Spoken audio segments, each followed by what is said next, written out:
روسی عجیب و باور نکردنی لطیف عزیزی در کشور امریکا و رقص جالب لطیف عزیزی که اصلا باورتان نخواهد شد.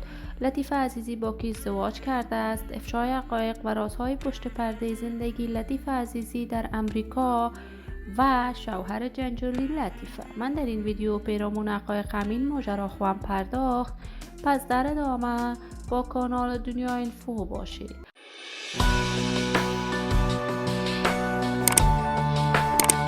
سلام و سلامتی نثار هر یک از شما همراهان خوب کانال دنیا اینفو. برای حمایت هرچی بیشتر از کانال دنیا اینفو علامت سابسکرایب رو فشار دهید تا بیننده ویدیوهای جذاب و دیدنی کانال دنیا اینفو باشید. لطیف عزیزی هنرمند جوان، یکی از چهره‌های مشهور و شناخته شده در صفحات مجازی افغانستان، بالخصوص هنر موسیقی افغانستان بوده است. لطیف عزیزی در سن نوجوانی شروع به سرودن آهنگ کرد و در برنامه رقابتی ستاره افغان تلویزیونی طلوع اشتراک کرد.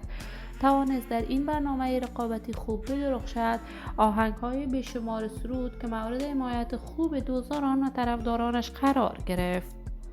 لطیف عزیزی بعد از ختم برنامه ستاره افغان هم دوباره به کارهای رسانه‌ایش می پرداخت و برنامه‌های خودش را خیلی خوب به پیش می برد و کنسرت‌هایی هم برای دوستداران و طرفدارانش در داخل و خارج از کشور برگزار می کرد.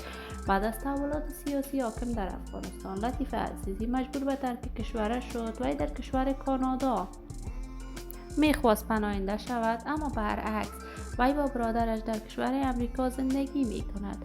لطیف عزیزی این روزها تصاویرش در صفحات مجازی نشر می شود که وی با یک پسر امریکایی ازدواج کرده است و محفل ازدواجش را خیلی باشکوه در امریکا برگزار کرده است و به همین دلیل لطیف عزیزی کاملا از پرده رسانه ها و هنر موسیقیش به دور است. ولی ما آرزوی خوشبختی و سعادت برای این دختر خانم جوان از بارگاه عزت الله تمنا داریم. آرزوی خوشبختی برای ایشان و در انتظار نشر تازه ترین کارهای هنری لطیف عزیزی خواهیم بود. همراهان نهایت ارجمند کانال دنیا اینفو، شما هم نظریاتتان را در بخش کامنت با من شریک بسازید. این ویدیو را با طرفداران و دوستان لطیف عزیزی به اشتراک بگذارید. برای حمایت هرچی بیشتر از کانال دنیا اینفو علامت سابسکرایب را فشار دهید تا ویدیوهای دیگر کانال من را از دست ندهید. تا درود دیگر، نازنینان را بر لای من ناز سپرده، موفق و کامیاب باشید.